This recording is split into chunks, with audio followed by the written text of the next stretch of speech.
Good evening, ladies and gentlemen, and welcome to the grand final of the 2023 Irish Student Entrepreneurship Forum here in Windmill Quarter. My name is Lisa Takvarova, and I'm honored to be co-hosting this event with Cathal Cosgrave. This forum is a celebration of innovation, creativity, and entrepreneurship among young people in Ireland. We're thrilled to have you all here today, and we have a fantastic evening planned for you all.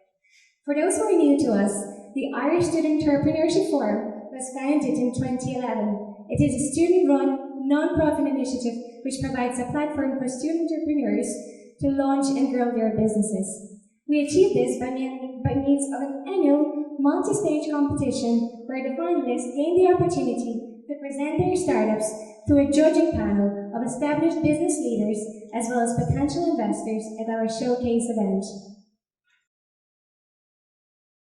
We also organized a mini accelerator program this year where founders participated in a series of workshops with the aim of helping them achieve their entrepreneurial goals.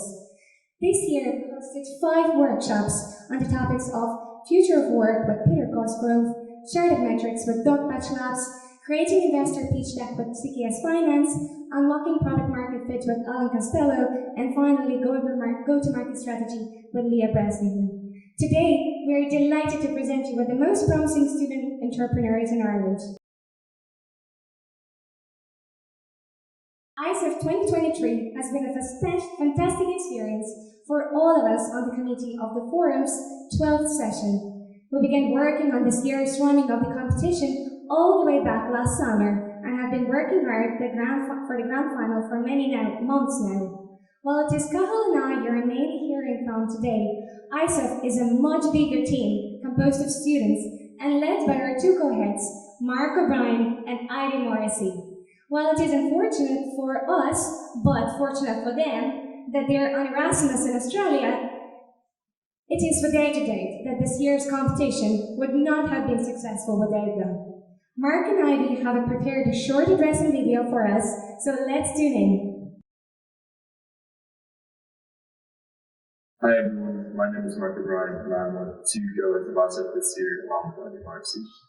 Unfortunately, we can't be with you today as we've got an exchange challenger, but as much as we're able to be with you today, we're sure you're equally excited for the event this week. We'd like to send a big thank you to all the ISEF team on the ground, to Cathal and Lisa who are running the event today, and to the rest of the team. We're delighted to announce we have a record prize fund of over €15,000, and for that we'd like to extend a huge thank you to our sponsors. To AIB, Enterprise Ireland, Web Summit, Goodbody, Merlin Partners, CKS Corporate Finance, No Friction, Resolve Partners, and also to Brian. We have a really wonderful building panel today consisting of Martina Fitzgerald, and you're going to be Dominic C. We're also going to have a really fascinating interview panel tonight featuring Matthew Coffey, Jenny Heaslip, Ben McHugh, and Bill Wright. We hope you have a really great day and enjoy the event. We hope to see you again in the future. Thank you. Mark and I are very excited to be coming here tonight. We would like to wish all of our startups the very best of luck and hope that everyone has a really enjoyable evening. The rest of the committee must also be mentioned. ISEF is a collaborative effort, and especially over the past few weeks, everyone has supported each other and put in as much work as possible to make the event a success. In no particular order, the must being Nora Bayer and Benjamin Zander on sponsorship outreach efforts as well as making sure that ISEF was in the Sunday Times newspaper this year, as well as Cathal Cosgrave on his efforts communicating with sponsors and partners, Thomas Rice for his brilliant marketing content, Tiernan O'Rourke for his social outreach efforts and obtaining the sponsorship for refreshments this evening, and Alan Casey for his social media work. And returning back to the agenda for this evening, we have 5 incredible pitches lined up for you tonight and over the next hour or so. And each pitch will have strictly 7 minutes to present their ideas, followed by a Q&A session. These pitches are a culmination of months of hard work, dedication, and entrepreneurial spirit. You will hear from some of the most innovative and disruptive startups in Ireland, and we are sure that you will be impressed by the quality of the ideas presented. These pitches are a testament to the creativity and hard work of young entrepreneurs that we have here today. We're excited to see the potential of these ideas and the impact they will have on the entrepreneurial landscape in Ireland. We encourage you to take notes and think critically. Thanks to our generous sponsors, we have amassed a sizable prize pool for those finalists who placed in the top 3 this evening. The prize for the first place is 10,000, second place receives 2,000, and third place receives 1,000. In addition to this, there are various secondary awards, such as VC Pitch Opportunities, the Good Body Sustainability Award, and Web Summit tickets for grabs. With that said, I will now hand over to Cathal, who will run through some of the formalities of the evening, as well as thanking our sponsors and introducing our judges, before we hand over to our first startup.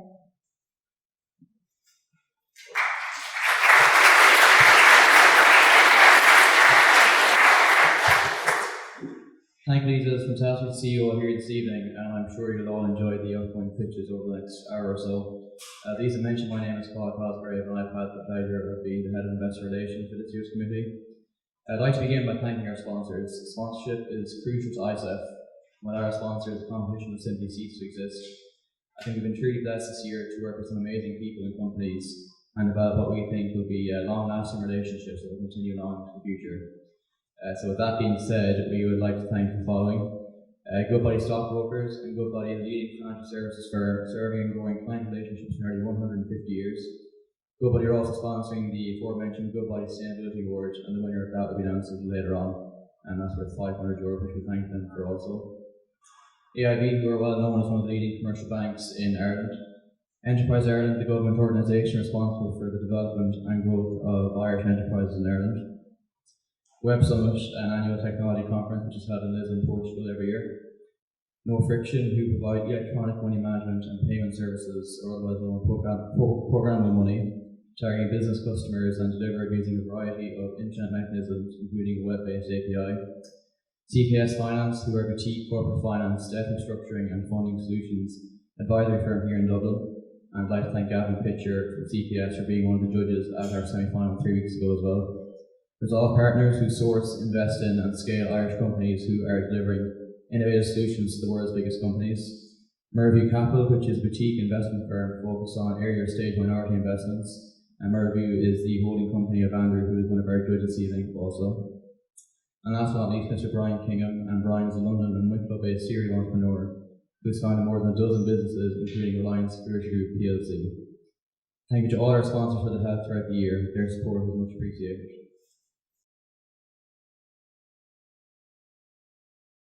The order for pitches this evening will be as follows.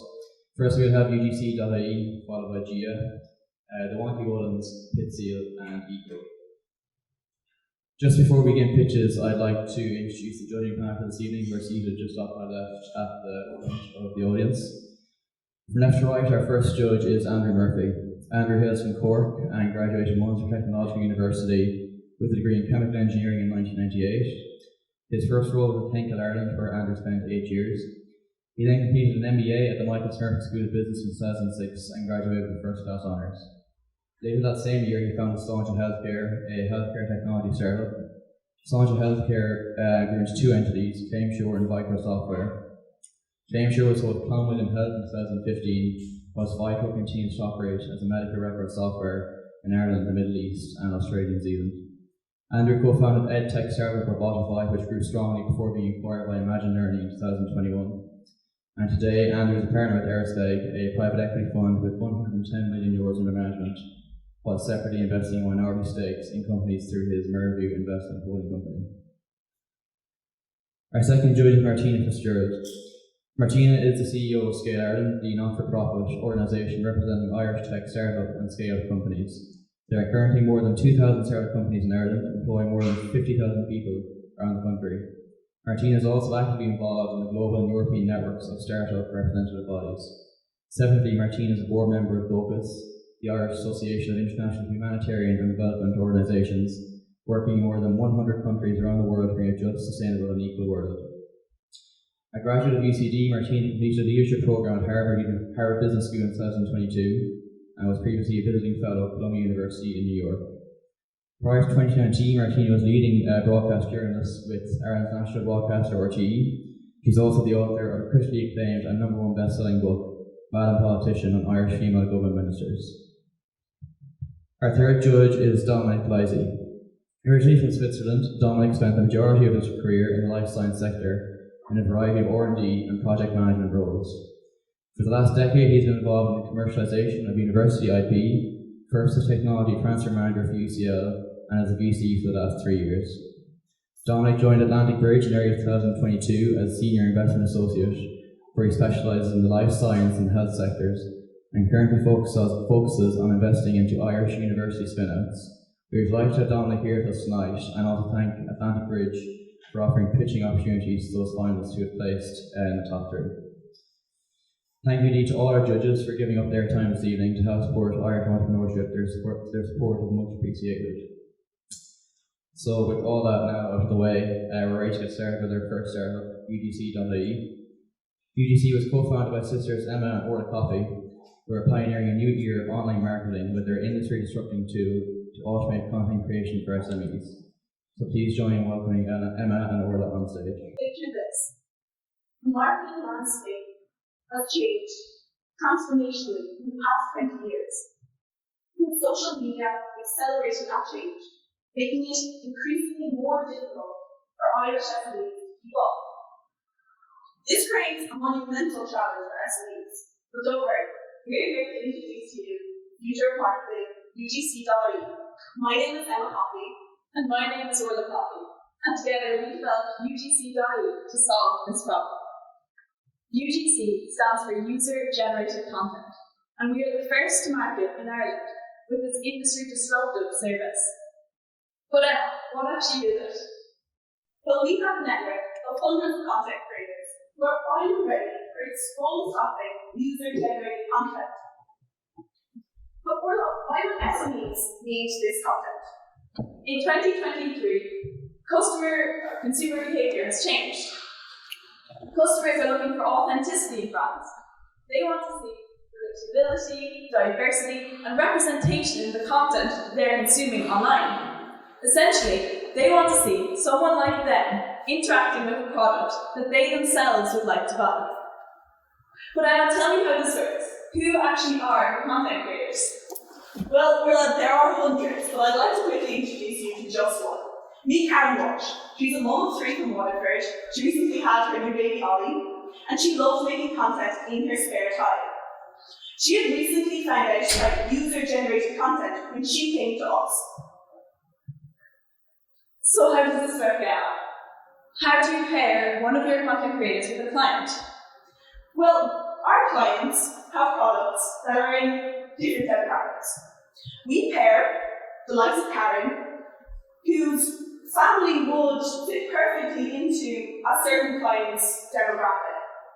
Our clients have products that Karen would use and benefit from in her daily life. Okay, I think I understand. So is this how it works? You onboarded a client such as Flavins, and you realised that Karen was a perfect representation of their customer demographic. So you sent Karen a video brief outlining a video you'd like her to make for one of Flavin's products. Karen then made a video showing how she uses Flavin's oat milk drink in her everyday life, sent that video back to you and your in-house editors, and then you passed it on to Flavin's with video usage rights for them to use on their social media. And Emma, is that out there on Flavin's Instagram page? That's it exactly. Now, I hope that gave you a good understanding of how our business model works. However, I'd like to quickly take you back and talk about how the idea for UGC.ie came about. In 2021, I was working full-time in my e-commerce brand, Final Net. I was also full-time in college. And at the time, the e-commerce brand was bringing in monthly revenue of 50 to 70,000 euro. However, unfortunately, I was running into a massive problem. The marketing was stagnating quickly. It lacked diversity and it lacked representation. This was a problem being faced by SMEs industry-wide. And at the time, there was kind of only 2 solutions. I could go down the traditional route, hire videographers, hire photographers, book out a studio. However, with the pace of things were moving on social media, by the time I put through all of this expense and gone back to content, it was stagnating too quickly. The other option, of course, was to go down the cost-ineffective influencer marketing, which was not seeing a return for us. And from clients we talked to, they didn't see the return either. Emma and I realised that we could develop the solution to the problem that was not only being faced by Final Bend, but by SMEs industry-wide. Emma was able to leverage her industry knowledge, and I could apply my content creation skills to together develop and found UGC.ie.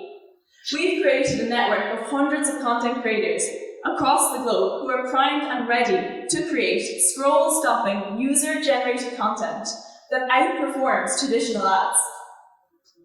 Now let me quickly take you through the market opportunity here in Ireland. 99.8% of Irish enterprises are classified as SMEs.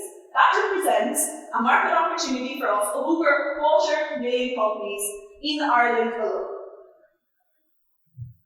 In January, we opened our service to accepting clients, and our first two were exam revision at Final Bend. By February, our customer base had grown to 15, with new clients coming on board almost every day. UGC.ie was and is ranking organically on Google search engines, which meant that these clients were coming to us with a €0 client acquisition cost. By March, we had over 50 clients, and here's a snapshot of some of those. But what does this look like in terms of financials? Well, in March, we had 51 clients, each paying a typical monthly package of €800, putting our 1 year expected turnover at €500,000 if we didn't onboard any more clients all year. However, it's now April and we have over 60 clients and have no intention of slowing our growth. For every €100 that UGC.ie bills from our clients, we pass €60 onto our content creators, leaving us with a profit margin of 40%. But with our ambition set on going global, our market opportunity consists of over 400 million companies. Now, our hybrid individual setup with no overheads, no fixed location, means that we're perfectly primed for international scaling. Our content creators are strategically located across the globe so that we can swiftly internationalize our company. We have hundreds of content creators, but here are just some of the faces that make up Team UGC.ie. In conclusion, UGC.ie is a truly industry-disruptive service. We're pioneering a new era of authentic marketing. And in just the weeks that we've set up, we've been able to employ 2 people, external to myself and Orla. We've hired hundreds of content creators, and we've secured clients with a year-one valuation of over $500,000. We're absolutely changing the game for our current clients and are extremely excited to scale UGC.ie into the industry revolutionising service and company we know it to be. Thank you so much for listening to our pitch. We now open the floor to your questions.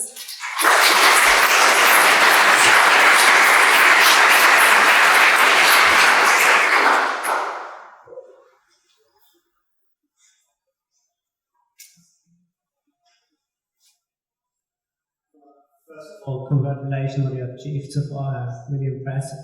But maybe first question, how diverse is your user or like your content generation pool? Because it looked like all fairly non-diverse on the thing. So our content creators, they spread across every demographic. And what we are able to do is we have Koga, who's our head of creator onboards. When a client comes on board, we're equally every day, daily onboarding we're onboarding creators daily. So, for example, like we just kind of popped up a snapshot, we do have hundreds of content creators, so it probably was just a non-diverse snapshot you saw there. However, what we found really is the likes of Karen, so those creators that are in those outlying demographics, that's what companies really require. It's the more traditional companies that it makes no sense to have their marketing represented by 20-year-olds, like even such as myself. For example, I wouldn't sell a lawnmower, or I would try. So yeah, I hope that kind of answers your question a bit better. Absolutely. Just one quick follow-on before heading the microphone over.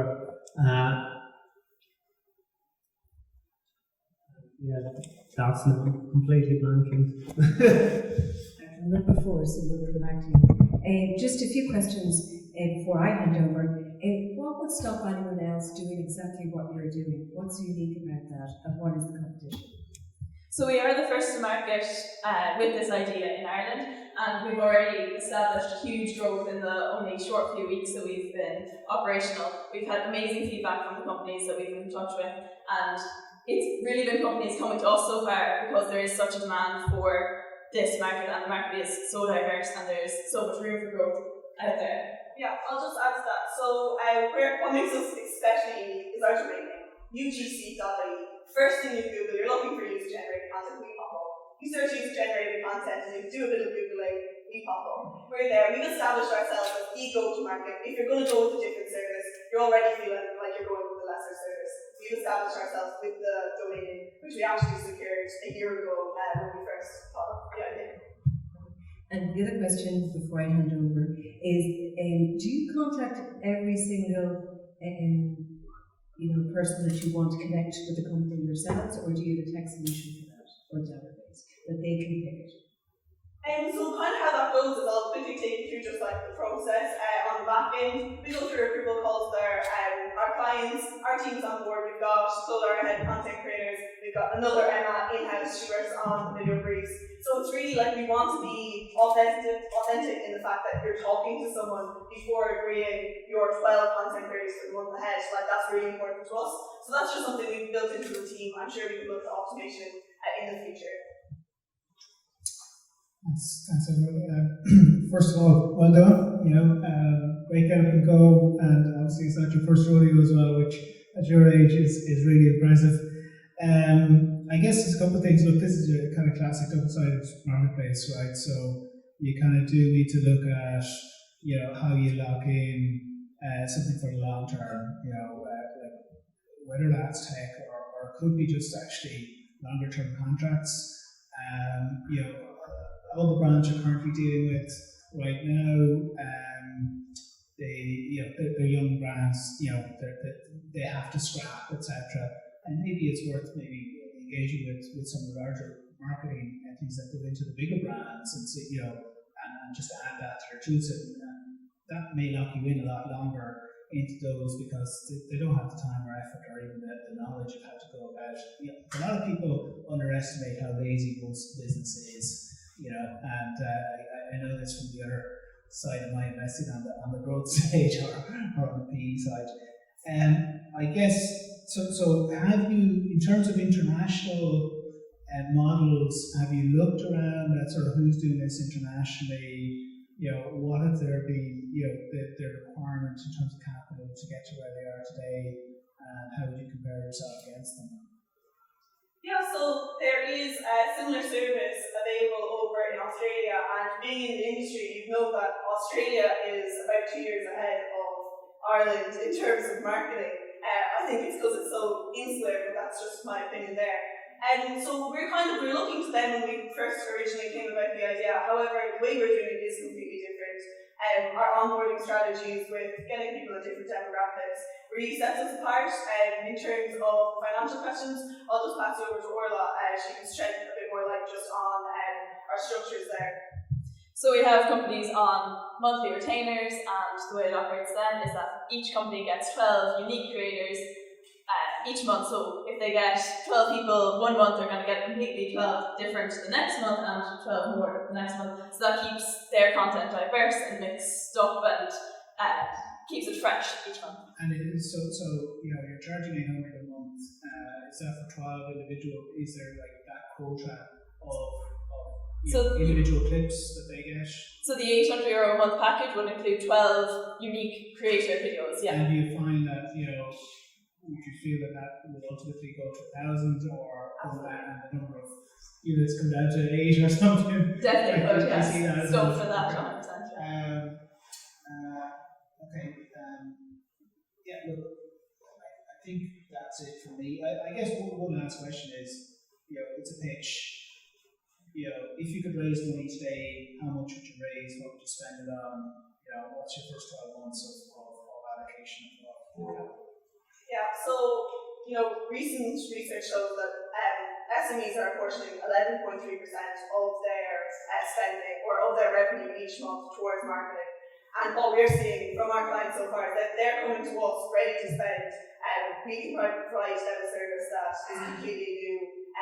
again, like HubSpot research is showing that this type of content is performing for business 9.8 times better than traditional marketing. So if we were to get investment today, we go straight back into the company with this.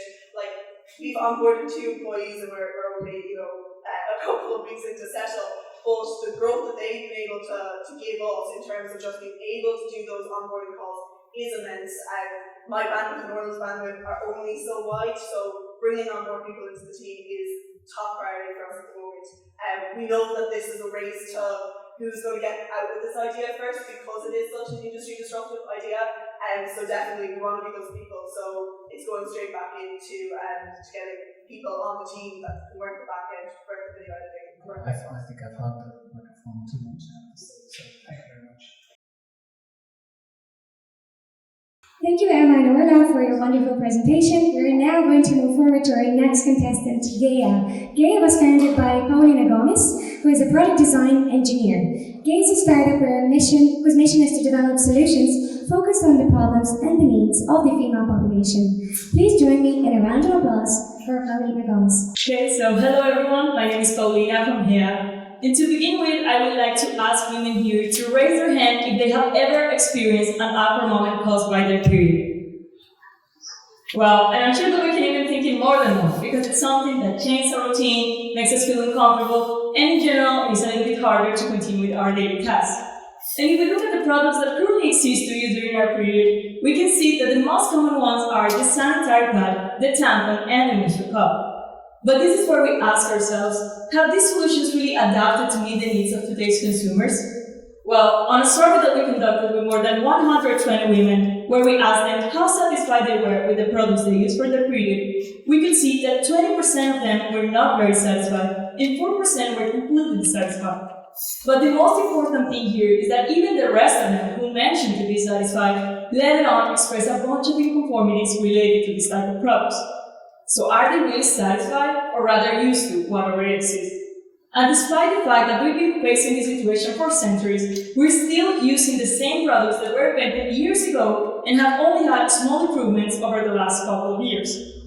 Well, at HEA we believe that everything is subject for improvement, and that products are the ones that must adapt to the user, not the other way around. We also believe in a future where menstruation improves a woman's well-being and quality of life, and it's not seen just as an issue that we have to deal with.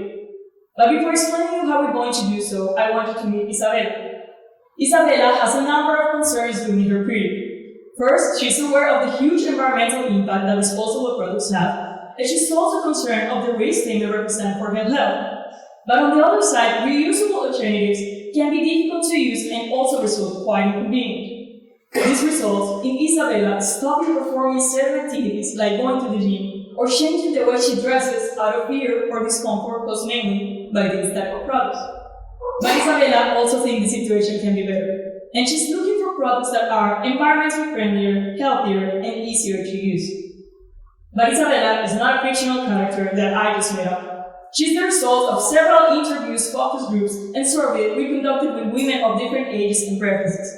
And this is what really Isabella is all about, because at some point we've all been concerned about what she is concerned about, but also motivated by what motivates her. With this idea in mind, we decided to rethink how women experience their period, and this is how HEA was born.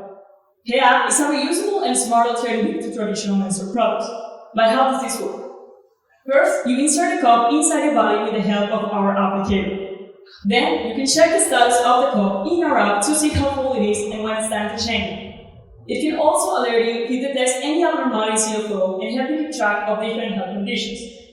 Finally, with the help of this same applicator, you can remove the cup out of your body, empty the content, and insert it back in. Now, this sounds great, but how are we going to make money? So the product has a cost of 50 euros and can last up to 10 years. And for that, we have a freemium model where the user can access certain features for free, like seeing how full their cup is and when it's time to change it, or pay 10 euros a month to upgrade to the premium version, where she can get personalized health insights, alerts of flow abnormality, and the possibility to share the data with their gynae colleagues. Now, the feminine products market is huge, and it's worth more than 47 billion worldwide. And if we look just at the insertable devices, like tampons and menstrual cups, we can see that this will generate more than 15 billion in sales annually. If we're able to capture just 0.005% of this market, we could generate $750,000 in revenue in our first year. And we have planned to make this happen. So far, we've already created an abstract prototype video that shows the concept of the idea, and we've used it to perform validations with approximately 50 potential users, getting amazing feedback so far. We've already participated in several events of the entrepreneurial ecosystem in Ireland, like the NDRC Founders Weekend, where we got first place, and the Test Dragons Den competition, where we got second place. So far, we already also launched our landing page where users have the option to join our waitlist, and we're currently using this to validate how much users are really interested in our idea. Right now, we're focusing on the design and development of our first functional prototype, focusing first on the applicator for insertion and removal, since this is our unique selling point and the main pain point for the users. And to make this, we're currently participating in the pre-accelerator programs by the NDRC, and we're also going to start Launchbox Accelerator program in June.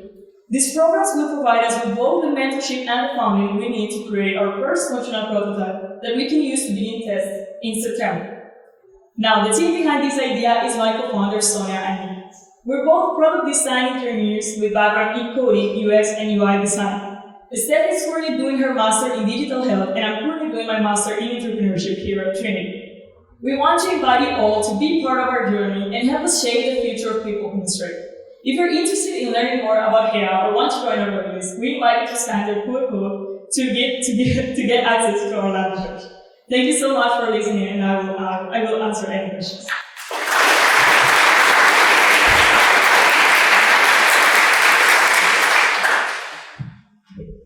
Okay, I'll start, even though I feel completely unqualified here. Look, first of all, congratulations. It looks like tremendous innovation. A couple of questions I have that'll be boring ones on numbers, right? So, have you an idea right now what your cost per unit would be? You've obviously defined the sale price. So, and sort of what's the cost price and what's the cost price at scale? That's one question. And separately, have you had any commercial conversations with potential distributors for this? Because, one of the challenges with a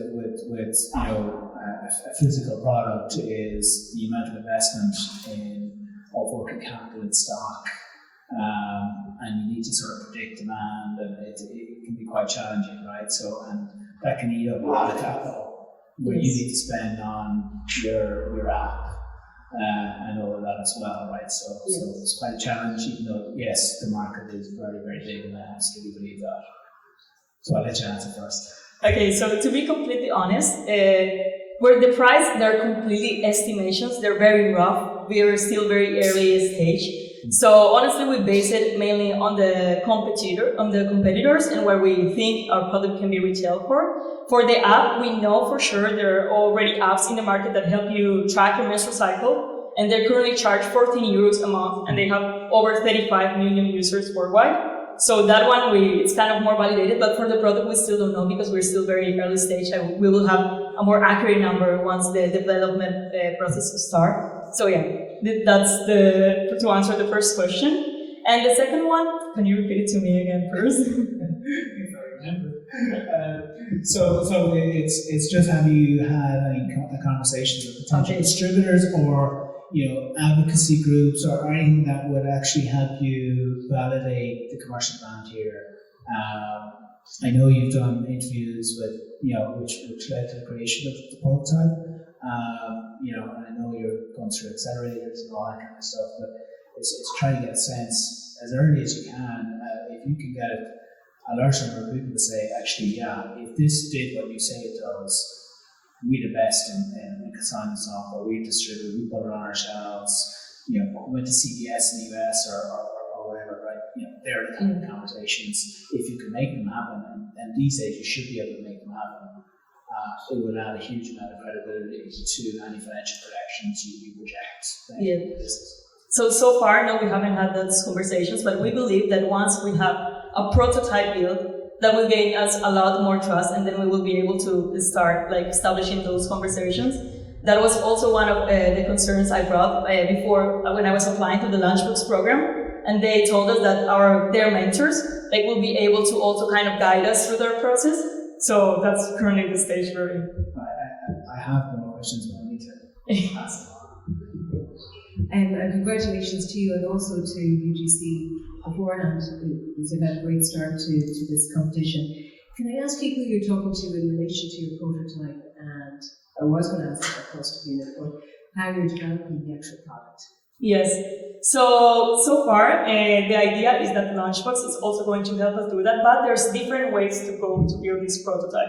So the first option is to hire a company that is specifically specialized in, you just give them the product design specifications, what do you need from, and they develop a design and a prototype for you. So that's kind of outsourcing it. And the second option is to make an alliance with a university. It can be either Trinity, and they also help you develop the technology and the prototype, but then you have to start conversations with them because they also have to win something. So, and the third option is to bring into the team to either hire biomedical engineers, and they build the prototype in-house. So we're currently in the assessment process to see which one of those ways is the correct way to go, having into consideration the knowledge we have and the funding we have so far. And can I ask you, do you need, for a product like this, you would need some regulatory sign-off? So what would that involve? And then the testing would take a bit as well. Yeah, so actually, and unfortunately, the European Society doesn't regulate menstrual cups. They just fall into the regulation of general safety concerns. They are not considered a medical device. At least when you don't add the tech component to it, which is our main focus first without the tech. Once you add the tech, it has their way to either fall into the medical device category or non-medical device category, and then if it falls either into one or the other, the regulation may switch. But at least first, if you take the tech component out of it, there's not much regulations. It will be the same regulations that apply to a regular menstrual cup that basically regulate the material of the product. Perfect. So that was actually the same question that I had about the regulation. So staying a little bit away from that, it's obviously really early stage within your chairman. You slightly answered that question already with first focusing on the non-tech side, but looking a little bit ahead, what do you see from the tech side? Where can that go? Where do you see it going from a tech-enabled service product? Yes, so there's definitely the tech is the part that opens the doors completely and sees gives this idea a lot of potential. So we're talking about being easier to know when you can get pregnant, tracking your pregnancy, also diagnose. We won't diagnose, but we will be able to give people the data that is needed to diagnose certain health conditions that today are very hard to diagnose because usually we as women don't track very accurate our cycle. So there's definitely a whole new field into how these will improve women's health in terms of diseases or also pregnancy or just tracking health conditions that you already have. So there's definitely a huge potential in there that we still need to explore. Great answer. Now, specifically liked the statement there that you're not diagnosing, so clearly trained there around the regulations again. Exactly. So providing the information to let someone else make the decision. Yeah, that's it. Okay. In between that, can I ask you, what are the competitors in the space in relation to these kind of products without the tech? Yes. And with the tech? So without the tech, our main competitors will be reusable products, especially the ones that are insertable, so we have to differentiate it. So it will be the regular menstrual cups and also the menstrual discs. And these competitors, currently they don't have an applicator to insert and remove these products in an easy way. So we found that there's a lot of women that face barriers when switching to these products because they're very hard to use. So we're kind of trying to ease that barrier to switch to reusable products using our alternative. And with the tech, there's no current product that you can find in the market that has tech.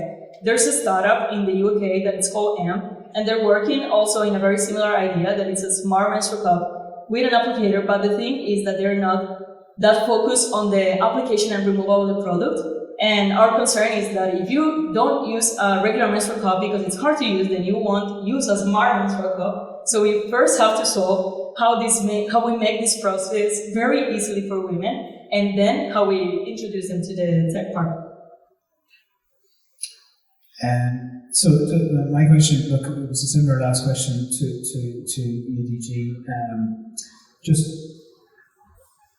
how much do you think that you would need in terms of to get to a stage where you can validate that there will be demand for this product, and also that you understand the margins that would apply to this, and so what investment might ultimately be made, be required to take this to market? So to get you to that stage, how much capital do you feel you need, or do you need any, or what's your view there? Yes.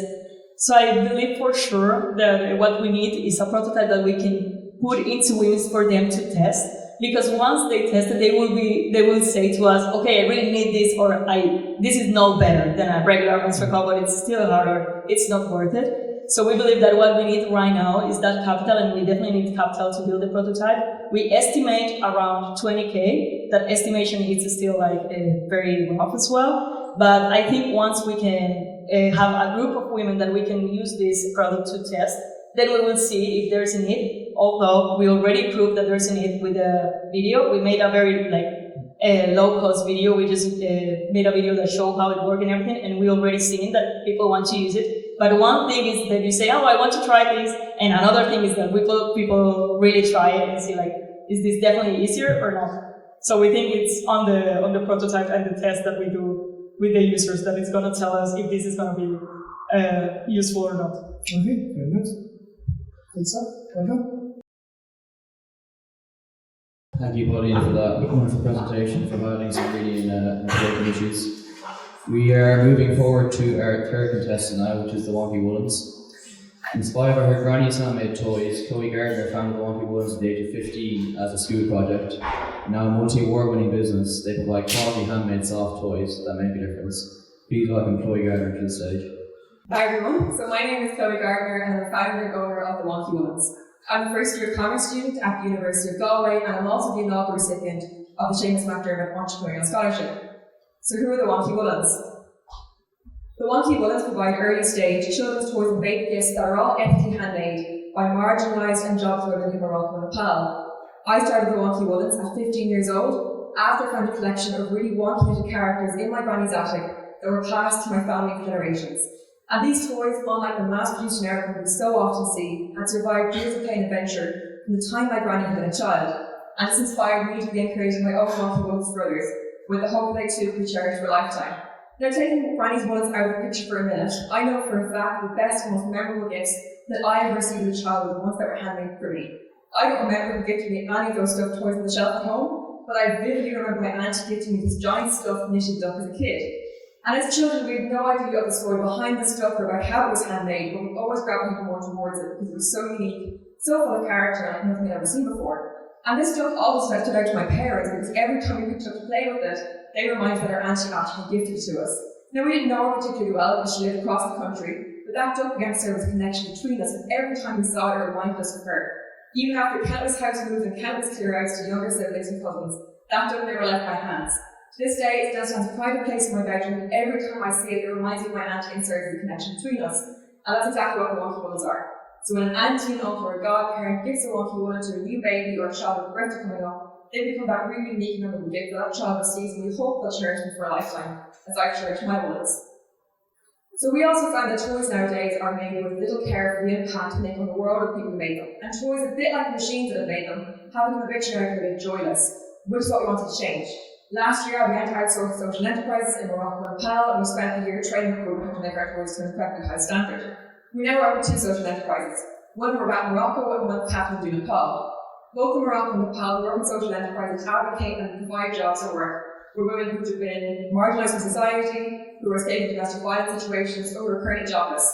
Both in Morocco and Nepal, we provide women with fair wages, a safe place to work and upskilling, and we also donate to the organisation to further the education and upskilling in for all the women. Currently, 100 women are impacted by the Wonky Woolens, and also in Morocco, we donate to a preschool system which has been established for the children and beneficiaries of women who work for us as well.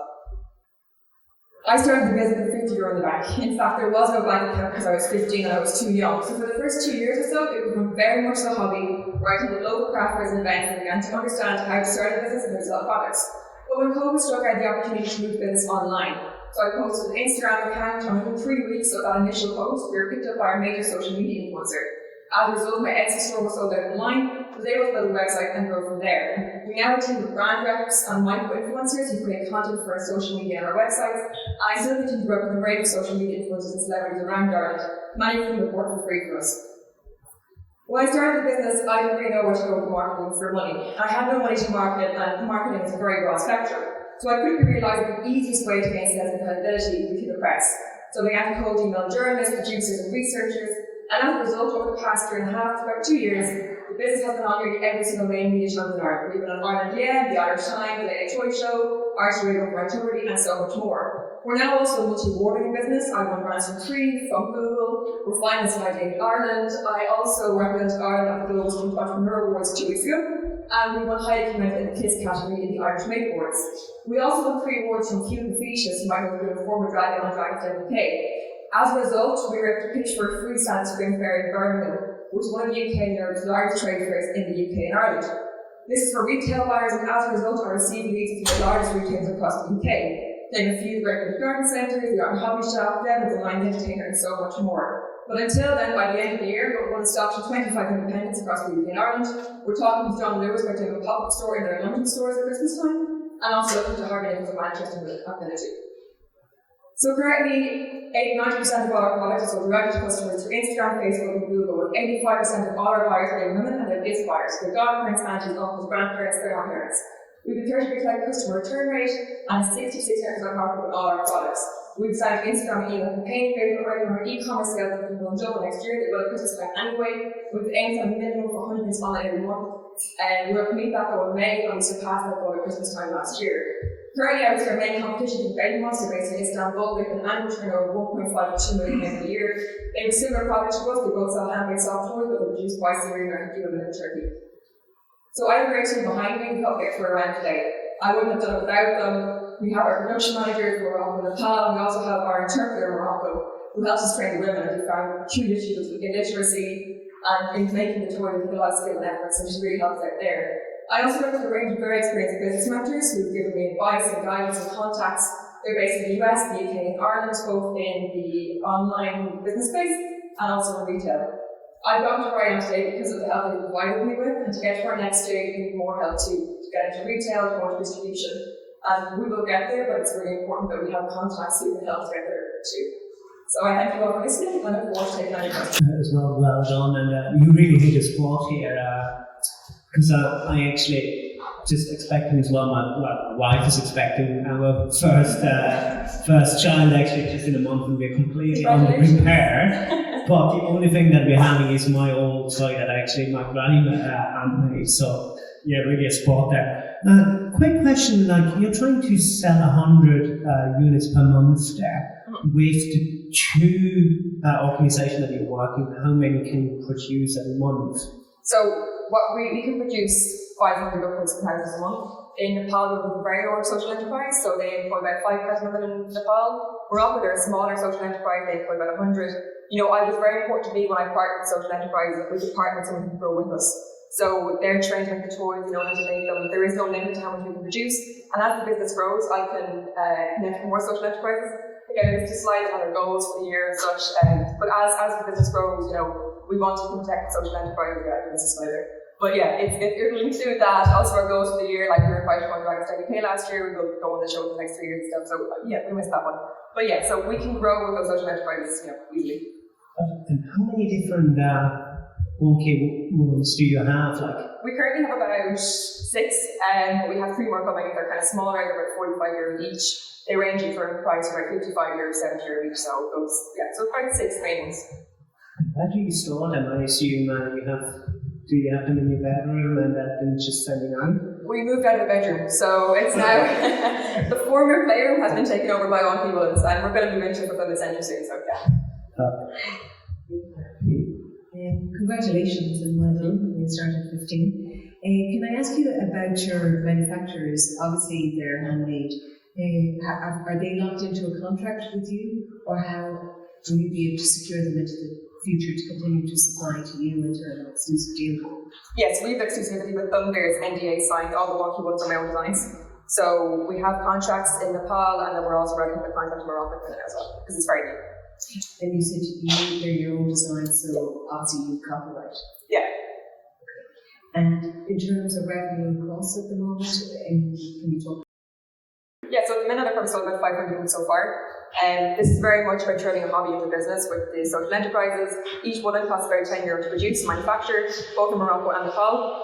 I think it's about €2 for shipping as well, so that's our cost of production. Currently I use a lot of press, a lot of influencers to make a little more money, but we're going to spread out to more influencers now because I do find a great return with them.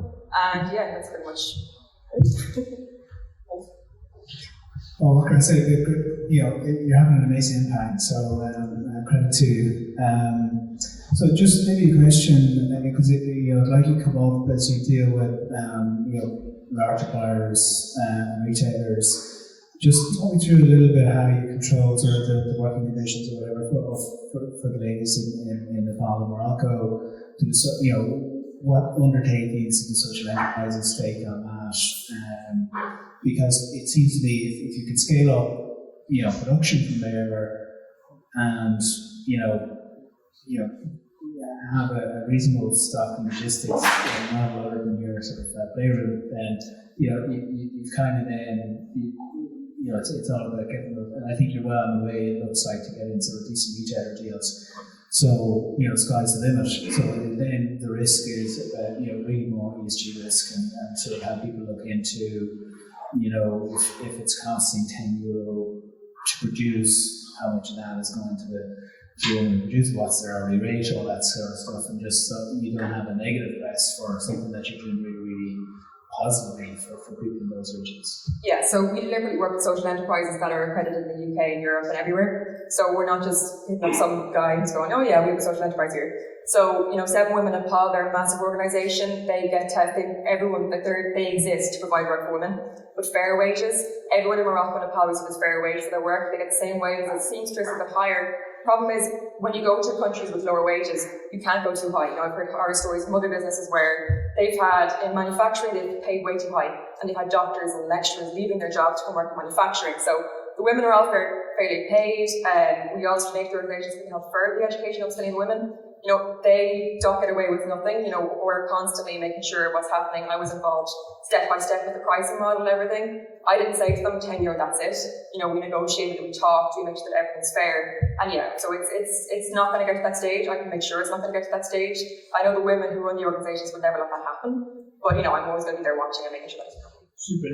Just, finally, because I know we're tight enough time. Same question in terms of if you have to raise, how much and what would you spend it on, and kind of aligned to that is, who are your next 3 or 4 hires? So the next 3 or 4, sorry, what? Hires. Okay, yeah. So I think, investment is something that I'm not particularly well versed in. It's something that I'm going to try to get more well versed in now as the business is growing and getting to a better stage. We did go to Dragon's Den with 20% for 100,000. That money would go very much towards marketing, to really expanding the business more, like to growth. Obviously, we go towards stock. We have new products we want to develop. I didn't get to mention the slide there, but we want to launch into the US. To get into the US, we've been safety accredited. We're safety accredited in the UK, Europe, and Ireland, but it's very expensive to do, very lengthy process. We also trademark. So it would basically just go to growing the business, looking after that stock, and obviously the contacts that come with getting investment as well would help us get into more retailers as well. And then the next 3 hires, I think, would probably be on more the production front, maybe customer service, things like that. They take up a lot of time, a lot of energy for me. And I really enjoy the marketing side of things, so I think I would focus on that as well more so. Yeah.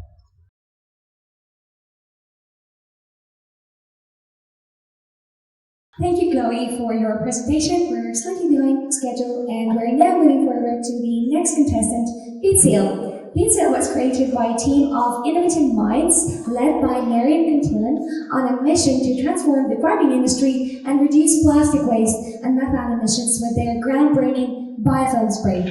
Please join me in welcoming Marion to the stage. Hi everybody, my name is Marion Cantillan and I'm the founder of Pitseal. Pitseal is providing eco-friendly solutions to stylish colouring, and we're revolutionising the farming industry. I wanted to introduce you to Farmer Tat. He is a dairy farmer in Kerry. He has 32 hectares of land. He's working in very tight margins. He's really conscious of the climate targets, both set out by the Paris Agreement and the Climate Action Bill. And he wants to implement resilient and future-proofing his own farm so that he has strategies he can pass on to his next generation. One of his biggest concerns is winter feed, and that is silage. For those of you that aren't from an agricultural background, silage is the main winter feed for animals. It consists of cut grass during summer that's kept and stored in these pits for winter months to feed the animal. As you can see, it's covered in black plastic and waste tires. This is both environmentally damaging and inefficient. Currently, it's a 5-step process. Pat has to hire a team of 3 people. It takes anywhere between 6 to 8 hours to cover a standard pit. Last year alone, Pat had to mount the pit 300 times to secure that plastic sheeting, as it had dislodged during high wind or rainy weather during winter. Pat is not alone. There's been numerous fire incidents associated with silage. Just last year, it counted to 2,000. Whilst the plastic sheeting itself can be repurposed or recycled, it's very tedious as the paperwork has to be maintained from the purchase date. So the plastic sheeting was repurposed a year ago, and the farmer has to maintain that to avail of this recycling service. Last year alone, 13,000 tonnes of this plastic sheeting got returned. That only represents 20% of all plastic sheeting that was used. That led to 80 of it being either illegally burned or buried on farm, being detrimental to the biodiversity of the land and not sustainable. Not only that, any time the farmer has to feed his cows, he has to pull back that plastic sheeting, as well as the tire, making it inefficient and time-consuming. We have been transforming this 5-step process down to 2 very simple steps: spray and seal.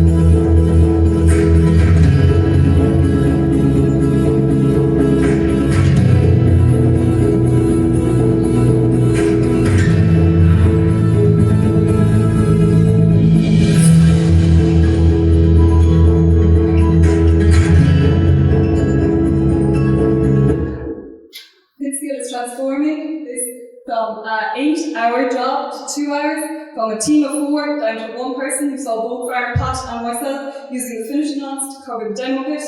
There's no waste needed in this process, as the top layer bonds to the grass and the farmer will never have to mount the pit. It's a zero waste cycle, as the biofilm is consumed by the herd during winter months along with the silage. It's a circular economy, as all the silage will be consumed that season, allowing the farmer to start it fresh for the following season. It involves no paperwork, and there's no need to remove the base layer when you're doing a second cut. We reduce methane emissions on consumption, creating a more sustainable and eco-friendly solution for the silage. Pat is not alone. We've estimated our TAM, SAM and SOM figures here. If I focus on just the SOM, that's the 135,000 recent dairy farmers just around below. And our unit economics breakdown as we make 2,500 per year per pit with 25% margin. That's 500 for the applicator, 2,000 for the solution. That's covering our cost of 1,500 and giving us a gross profit of €500. We have gained massive consumer traction since the start, while we're only in testing phases. Each red dot represents the global distribution centres that have contacted us that want to mass produce both the film and the application to scale. The black dots represent the 101 test farms that have signed on for us for next season, as well as the little person icon that represents our 280 subscribers to both the newsletter and blog. In terms of our competitive landscape, we're a marriage of 3 main areas: silage covering, spray sealers, GHG feed reducing additives, agri alternatives and plastic alternatives. It's worth noting we're the only plastic alternative that is spray out in silage feed. In terms of our journey so far, we've achieved quite a lot, with our milestones being our biofilm launch, the design of our applicator, the launch of our test farms, and our patent searches and draft patent for both biofilm and application. We're now at a stage of conducting our comparison analysis this season with our 5 farms, then on to feed certification and New Zealand trial pits. Of course, this would not all be possible without the amazing team that's beside me. I myself specialise in biofilm and I'm doing my PhD in mitigating emissions. Tom is the developer of our sealer and chief engineer, Mert, our contractor, and my 2 mentors specialising in IP and global distribution. With an innovative product and a fantastic team with a growing market, this is a unique position to be a large market share of this agribusiness. Thank you so much for listening. Can I first ask you, there are other coverings that are environmentally friendly for silage, isn't that right, at the moment? Not for silage, for mulch, yeah. Okay. Can I ask you what the seal is made of, and has that been tested to make sure it's safe for cattle? Yeah, of course. So our seaweed is, our biofilm is seaweed based, so the protein uses seaweed base, and it's already been tested for feed options, so for eating. Yeah. And did that need any regulatory sign-off or anything? No, we're currently going through feed certification test, that's with SGG, and that'll be a global certification, so once that's certified, we'll be ready to go, yeah. And in terms of the safety of standing on silage, I do come from a county for agriculture, but I know in the past there's been safety issues about silage and about the storage of silage and standing on silage. Is that seal very safe to stand on, and how safety tests, because you stood on it there? I stood on it, yeah, that was only just because I was proving that I was able to hold my weight without breaking the seal. And you don't have to stand on the silage pit. They do with current practice because that's when plastic becomes plastic separates from the silage, so plastic has to be covering the silage for it to ferment naturally. Our approach, you don't have to stand on it. That was solely just for the purpose of the video to show that my weight didn't break the seal. That was underneath me. But you don't have to stand on the silage pits.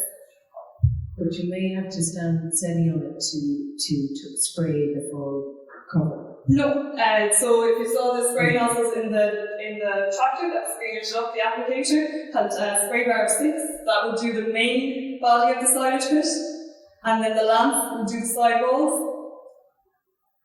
Very good. Thank you very much for those questions. I'm sure there's others for sales. Yeah, of course. I'll keep it on. Well done. Yeah, that's a huge innovation, and it looks great. Just how long does the film last? Like, does it break down, over time under, obviously natural conditions? Yeah, so I'm getting 10 months of my film. Silage is usually consumed. I get it. Yeah, so 10 months is my Okay, all right. So, time. and does it weaken over that time? It just starts to degrade. Yeah, the silage itself will still remain, so the silage will remain fermented after 8 months. So it has done its fermentation process, but it's just the side edges will start to degrade. But we are working on that as well. See if we can get extended longevity. I saw your sort of, your cost and cost of sales and margin breakdown. Obviously, I'm glad you talked about dealing with distributors because I think that's the only way to scale this, right? But obviously, a distributor needs their margin as well. So that ultimately needs to come out of sort of maybe they have the ability to charge a higher price, or manufacturing at scale. If you said that they want to sort of take on manufacture the unit price and costs, have you any can you give any color on what you do? Yeah, I guess the best way to do it is that we've been in talks with Style Stop. They're the UK in the map. They're the UK branch that was highlighted. So yeah, they are looking at manufacturing and distributing both of them. And once you've applied and sprayed, and let's say there is a break, can you reapply as well and spray again to close any? Exactly, yeah. So it will come, as you saw there, that was a big application, but if you want to put in maybe replicas, sorts, you can get kind of like a backpack, like as if you were to spray your weeds, that would be alongside the application. That was the large scale application that you saw in the demo video. We do have a smaller scale if there needs to be any touch-ups or anything along the lines of that. And from a manufacturing perspective, it's already ready to be scaled up and manufacturing, I guess. Yeah, so in terms of the application, that's the only one that we haven't really figured out just yet. We're in talks with 2 agri-machine areas, but in terms of the solution, yeah, it's ready to go. But just the application, we're still in talks in terms of we say for that. Can you reuse any other application that are used for other purposes as well to potentially piggyback on that?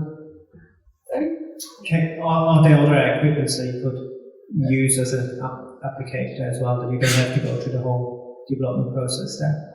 We could, but we actually developed our own application, so it's meant to our spec. I'm sure if we looked maybe on what was there before, we could try and recycle and reuse, but the application we built was meant to be especially for our spec, and we built that with our engineering. Perfect, thank you. Thank you, Mary, for that presentation. We are ready to see our last pitch now, believe it or not, which will be by a company called eCode. eCode helps fashion brands better manage the end of life of their clothing. With QR codes on items, eCode allows brands to provide their consumers with seamless repairing, reselling, and recycling services. This enables brands to grow, to generate new business models through enabling circularity through the lifespan of clothing. Please join me in welcoming Emma Flowery from eCode on stage. Hi everyone, thanks for being here. Yeah, so my name is Emmett, I'm the co-founder of eCode, and basically our mission is to enhance circularity in fashion, which is basically aimed at helping businesses reach their net zero targets. So I don't think it's any surprise to us, but climate change is an immense issue that we have to tackle. And recently, with the sixth report from the IPCC, which is the UN body on environmental damage, etc., they've really hit home that the damage or the environmental impact that we have in the coming years by 2030 is really key. So in order to actually limit that for the next hundreds of thousands of years, we really need to act fast and implement innovative companies and drive forward technology in environmentally in emission-heavy companies or in industries such as fashion. So fashion is the second largest polluter on the planet, and there's a real block of transparency to actually drive this circularity, such as resale, repair, and recycle in the industry. And this is actually a massive issue that EU wants to tackle through a new set of industry standards that they're bringing in the coming years. And one we focus on is the digital product passport, which basically enables consumers to scan, which can simply is a QR code to understand the environmental and social impact of their product. This means that over 160,000 brands across the EU by 2024 will have to be compliant with this regulation, which means from the smallest boutiques to the largest H&Ms, you'll have to have some sort of actual understanding where your product comes from. And this is where eCode kind of kicks in. We want to turn this pain of regulation into a gain for the business by enabling through the simple use of the QR code, repair, recycle, and resale services. So I'll explain how we do that. So when you go into the store tomorrow and you scan the product you're interested in, you scan it, you're brought to the welcome page. After signing up, you'll be brought to the digital product passport, which is basically their own compliant issue what that the law is intending, such as where it's made, how it's, what the materials go into it, etc. Where we really set ourselves apart is through the connecting of brands to these other services, such as repair, recycling, and reselling, which is set to be worth over 700 billion by 2030. And this is something that really no other digital product passport provider has picked on so far. And it was really when we spoke to the head of circularity in H&M that we really picked up on this issue, that they were really lacking the data that was necessary to make this transition towards a circular model business.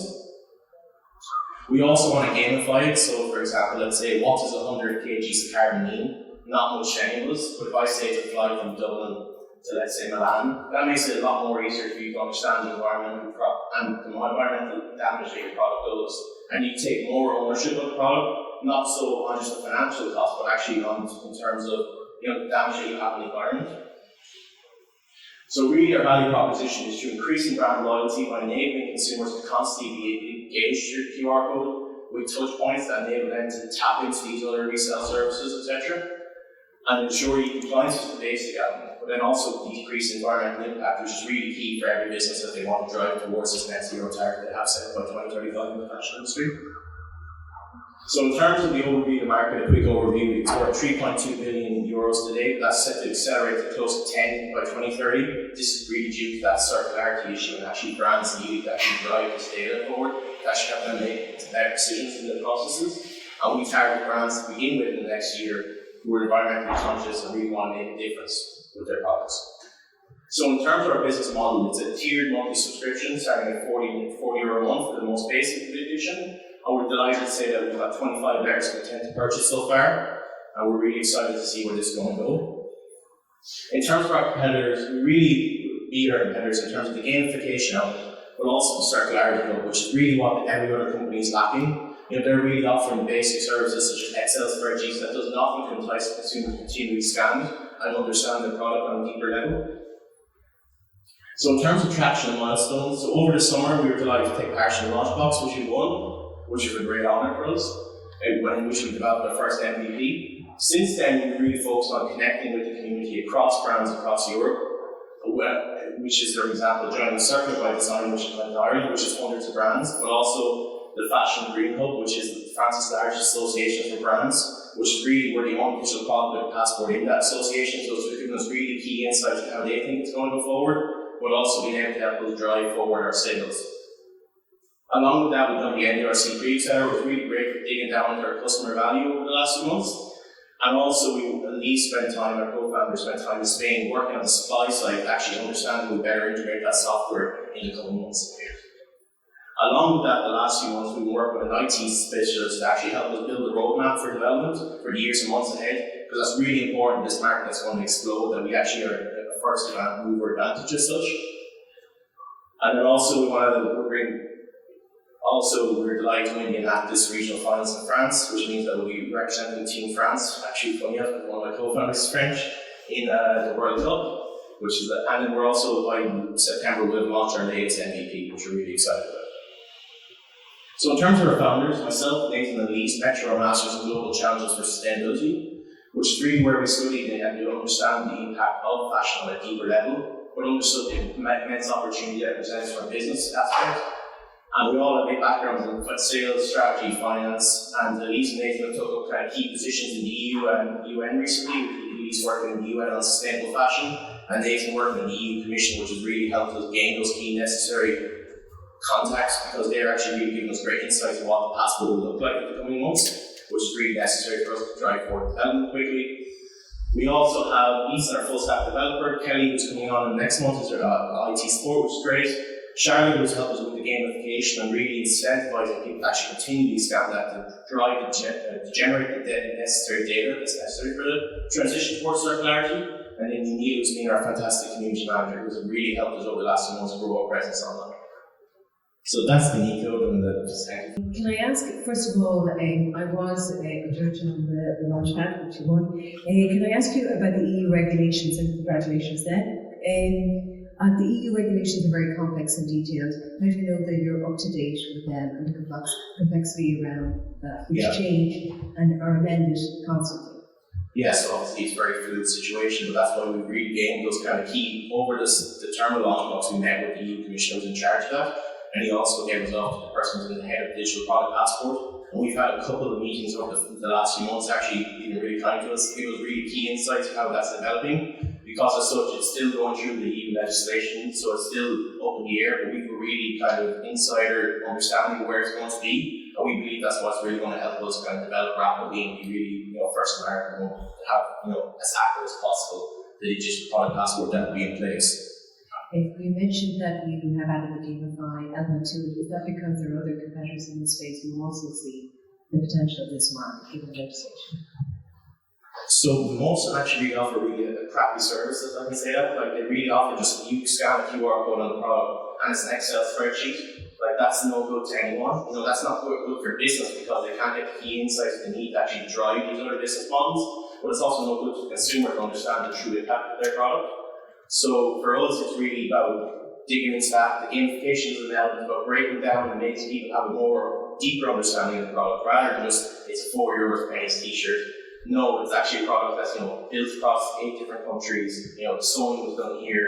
The cotton was grown here. That's kind of what we want to go for as well. Making that environmental impact, but also that has a real benefit for businesses in that front. And my final quick question: have you done any testing with any major brands or any brands here? You mentioned H&M earlier.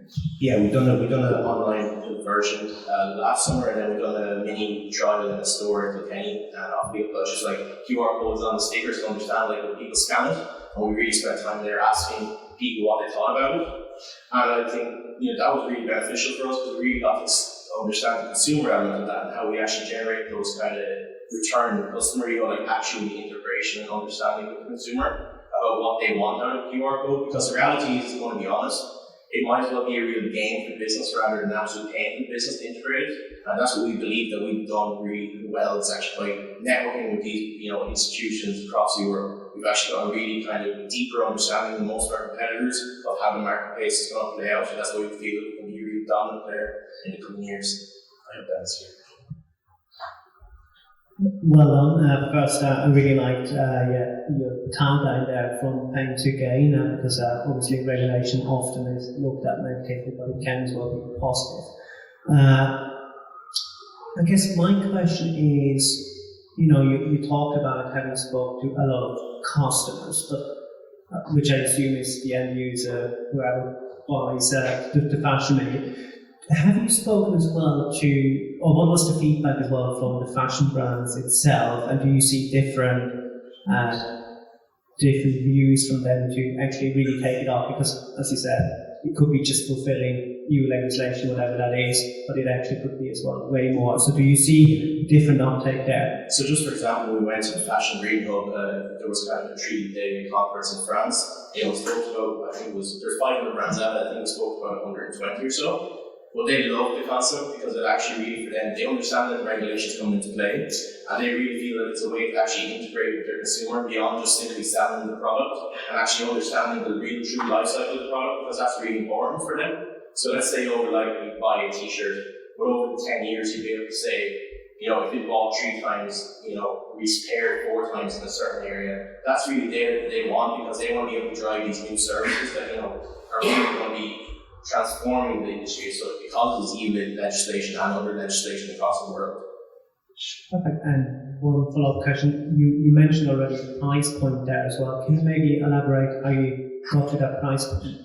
Yeah, so the €40 is based on, there's a grant basically every year going to be given out, that's what gets push-ups, but that's basically what it is for the small boutique brands that can't really afford to implement these things. So it is about it's about €500, so €480 is coming in at that point. That's for the super basic element, that's literally just for scanning in and understanding the product. There's no real other elements that go into that. As you scale up, there's more benefit for the brand, like the likes of H&M, etc., to actually gain from those connects, such as resell, repair, and recycle. So for us, there's a tiered kind of subscription, but there's a tiered kind of level of access that you get to that as well, because smaller brands won't have the volume that's necessary to actually, benefit from these resale products and services. But where the likes of larger brands do, and that's why we've started to talk to Vinted and the European continent about actually delivering an API that will integrate us into the resale software. So I hope that was one experience. Okay, sorry, I won't keep you. Just quickly, just in terms of regulations, is that, fundamentally that's for the retailer or the manufacturer to demonstrate. Now, is it absolute transparency to the consumer, or is it to have an audit trail of their sourcing? So the reality is that most brands have it, but they're not transparent of it because it doesn't reflect the business very well. It will be kind of like, farm to fork as such. You'll be able to see right back to the tier 3 suppliers of where the product actually comes from. So yeah, my question is more is compliance to regulations around, yes, I need to be able to show my audit trail, or I need to make that very transparent to the consumer, because, if it's the former, I would question why you chase it, because there's a lot of work trying to get consumers to sort of engage on that. But I think there's the buy-in from the businesses, because they understand that there's that €700 billion, as I said, that's up for grabs in terms of the resale and recycling elements of and reselling elements of the actual industry that's going to boom over the next few years. So I think that, it does go. There is the transparency. We want to sell it kind of that payment to a gain, of course, that actually they get real value out of it rather than just being a hassle of having to put QR codes on the t-shirt or whatever it is, etc. Okay, thanks very much. Thank you very much.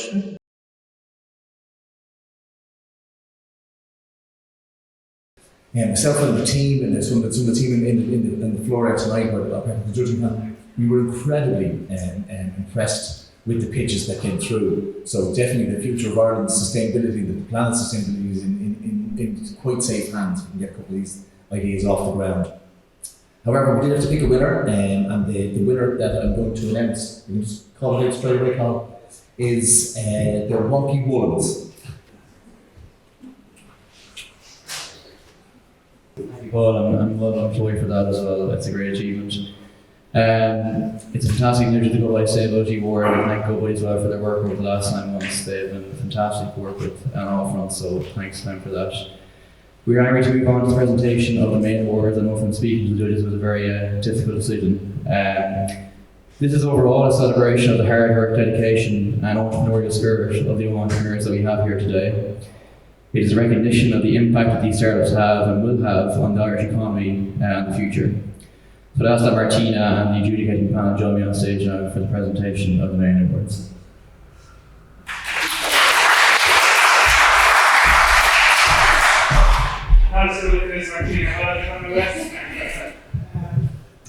So guys, first of all, thanks to everybody who participated and pitched in particular.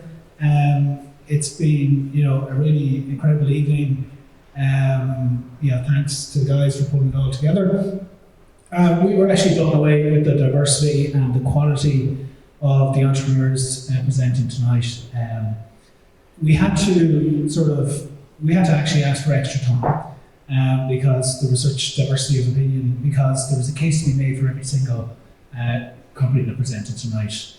And that's, I guess, a clear sign of the strength of the organisation, of the overall competition, that, the cream did rise to the top, I suppose, and every one of them could have put a credible case for winning the competition. So, whether this is theatre or not, I sort of put out the reveal. So what I might do is just start briefly with a comment on every company, and each one of them, like we were tasked with setting a top 3. We discussed them all, in quite considerable intensity, and I guess if we go through first, I'll talk about the companies that didn't make the top 3. One was Gaia, really, really impressive founder and pitch, absolutely, you to see innovation in the space, and I know we made comments during the pitch. I guess we felt that overall it was just a little bit early. The proof, if this was a company where the prototype had been proved, then, and we could make a case as to what the commercials might look like. And all of that, then it could well have sort of won the award. So it's that sort of level of difference. E-Code was the other one that I'm afraid didn't make the top 3. However, one of the judges would have had it as its number 1. So they're the sort of levels of difference between the two, and the decisions we had to make. So in terms of the top 3, then I'll do it from third in. Number 3, congratulations to UDG. The traction in that business is very, very phenomenal. Number 2, Wonky Woolens. The social impact in particular, and also the traction on that business was just really, really powerful, and really, I guess, would give you a lot of trust in the next generation coming through as to what's been achieved from the age of 15 onwards. And I guess that leaves the winner. Pitsail, we thought lots of innovation, lots of potential commercial traction, and huge impact. But also there's 2 investors on the panel, and we looked at it commercially. Again, the renewability of revenue, not just renewability of the eco credentials, was what won it for us.